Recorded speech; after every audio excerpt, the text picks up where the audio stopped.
হে সাহাবী, তুমি এটা কি বললা? কি বললা?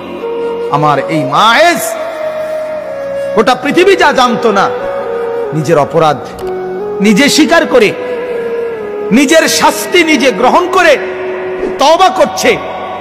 এটাই তো তার শ্রেষ্ঠতম তওবা। আখিরাতের ভয়ে নিজেকে শাস্তির সামনে পেশ করে দিছে।